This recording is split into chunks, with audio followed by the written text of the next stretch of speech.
Վարպետի 1.5 տարյա Հոբելյանը նրա ծննդյան օրը Իսահակյանի տուն թանգարանում նշվում է տոնական համերգով, իսահակյանական նոր հրատարակության շնորհանդեսով և թանգարանի բարեկամների ջերմ մաղթանքներով, բայց օրը սկսվել է դեպի Պանթեոն բազմամարդ երթով, որին մասնակցել են Մայրբուհի բանասիրական ֆակուլտետի ուսանողները, Իսահակյանի գրադարանի աշխատակիցներն ու վարպետի անունը կրող դպրոցի սաները։ Մի մեծ բազմություն 150 մարդ ծաղիկներով, դրոշներով ուրախ քայլեր կատարեց դեպի Պանթեոն իրենց հարգանքի տուրքը մատուցելու վարպետի հիշատակին, որտեղ նաև բանաստեղծությունները ասվեցին վարպետի,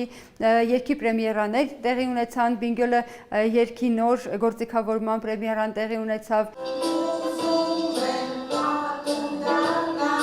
Արևիկ մանկական համույթի համերգային ծրագրին հաջորդում է Արև Մոդելս հասարակական կազմակերպության սաների մի մկան պատմություն մյուզիկլի ներկայացումը, որը ներառական խմբի անդամները նվիրում են վարպետի Հոբելյանին և մի մկան պատմություն խաղ գրքի շնորհանդեսին։ Վերջին շրջանում թանգարանում ընդհանրապես չափազանց կարևորում են ներառականության զարգացումը։ Այս ծրագիրը նաև հանդիպման լավագույն վայրը թանգարան ներառական նախագծի շրջանակում է և ես հպարտորեն կարող եմ ասել, որ այսօր թանգարանն արդեն ունի ներառականություն ունեցող կամավոր աշխատակից, ով կարող է 4-5 լեզվով էքսկուրսիա վարել և հյուրերին ընդունել։ Իսահակյանական նոր մանկական հրատարակչական նախագիծն իրականացվել է 3 տարբեր ձևաչափերով։ Իր տեքստից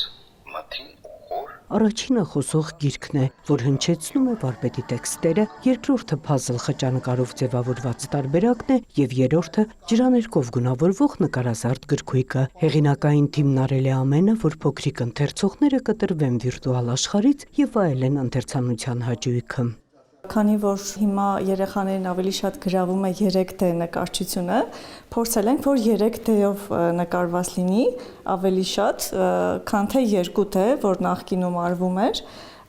որ ավելի հստակ և պատկերավոր, ավելի գրավիչ լինեն գույները։ Երեխաների համար այս ձևաչափով տպագրված գրքերը շատ ավելի գրավիչ և տպավորիչ են լինելու, եթե անգամ մյուս տարբերակներն էլ նման ձևաչափերով ներկայացվի, ինձ թվում է երեխաները այդ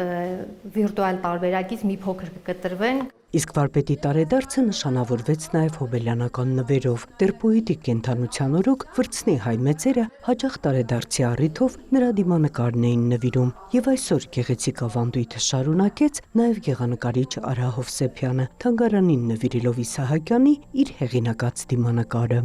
Նունե Ալեքսանյան, Էդգար Դավթյան, լուրեր։